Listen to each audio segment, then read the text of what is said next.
Okey, seperti mana yang hampa tengok tajuk video aku, hari ni aku akan ceritakan sedikit sebanyak mengenai isu Sungai Tambung Tulang Perlis yang dikatakan berpuaka dan juga menakutkan.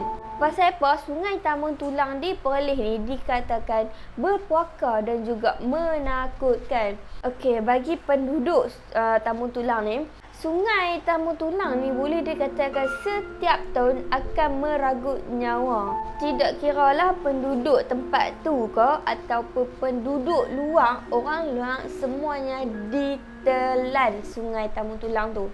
Yang lagi menyeramkan, sebelum Sungai Tambung Tulang tu meragut nyawa, penduduk ni akan melihat kejadian yang aneh, seperti mendengar orang minta tolong, dengar suara orang teriak daripada sungai tu. Ada pengakuan daripada seorang pakcik ni, dia dah tinggal dekat situ lebih daripada 30 tahun.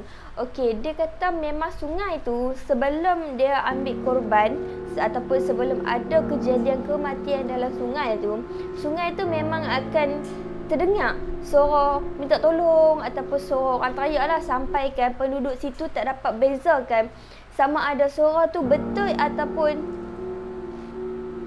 makhluk halus.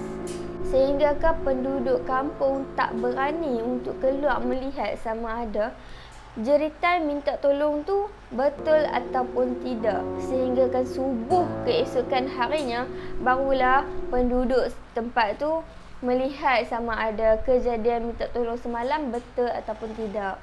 Tetapi ada juga yang mengakui bahawa dia tidak mendengar sebarang jeritan meminta tolong ataupun suara teriak, tetapi dia dapat melihat satu lembaga hitam seperti kerbau dalam beberapa saat dalam sungai tu.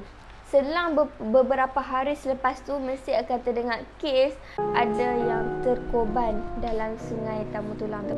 Ada pula satu cerita lagi mengatakan bahawa bapa saudaranya sendiri yang menjadi korban Sungai Tambung Tulang tu.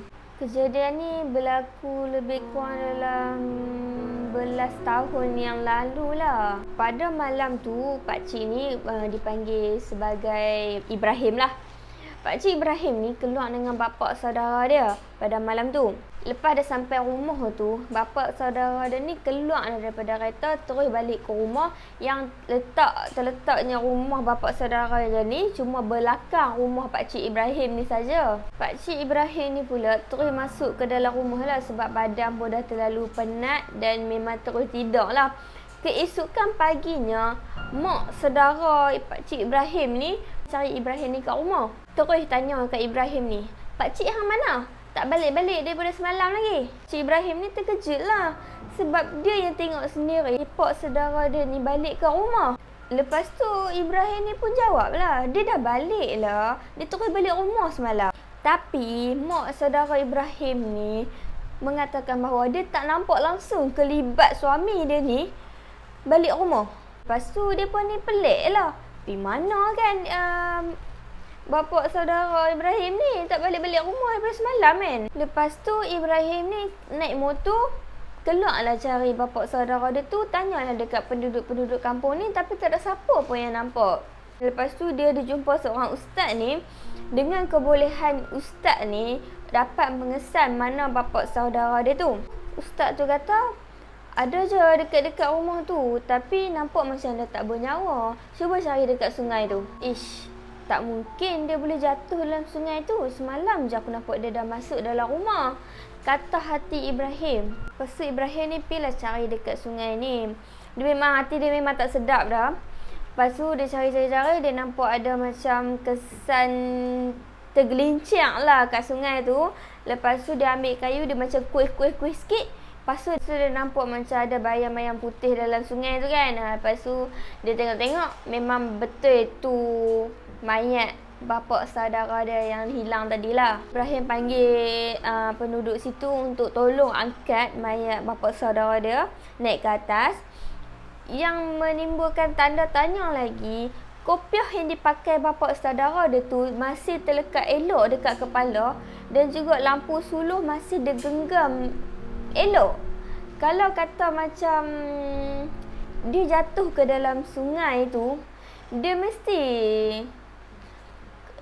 kopiah tu mesti dah dibawa arus sungai. Lepas tu lampu suluh yang dia pegang tu mesti dah tak ada di tangan dia kan, sebab dia cuba untuk meronta-ronta menyelamatkan diri daripada sungai tu. Selepas daripada kejadian bapa saudara dia tu, adalah seorang penduduk kampung, penduduk situ adalah ternampak bayangan lampu daripada sungai tu, tapi dia tak berani dekat sebab dia takut makhluk halus tu yang cuba untuk tarik dia. Sampai sekarang tak ada siapa lagi yang tahu jawapan tu. Ada pula cerita daripada seorang lagi penduduk yang menjaga sungai Tamu Tulang tu sendiri yang mengakui bahawa betul sebelum ada kejadian kematian yang meragut nyawa di sungai tu, mesti akan terdengar suara tangisan ataupun suara meminta tolong. Tapi kadang-kadang ada juga dia ternampak lembaga berangka saja, maknanya ada tulang rangka saja. Tapi dia tinggi dan juga besar, tapi tak boleh nampak dengan jelas. Selalunya dia akan nampak makhluk tu akan keluar daripada air, daripada sungai tu, melintas jalan. Bila dia nampak makhluk ni keluar daripada sungai tu dan melintas jalan, dia memang tak sedar hati dah, sebab 2-3 hari selepas tu mesti akan ada kes kematian dalam sungai tu. Jadi kalau penduduk Tamu Tulang yang tengok video aku ni, kalau hampa ada pengalaman apa-apa, hampa bolehlah share dekat bawah.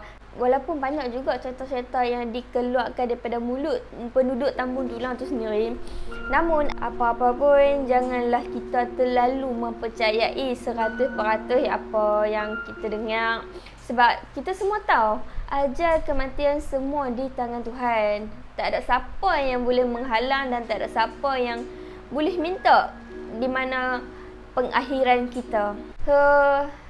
Setakat ni dulu video daripada aku. Kalau hampa ada apa-apa lagi yang hampa nak share dengan aku, hampa komen je kat bawah, okey? Bye-bye. Assalamualaikum.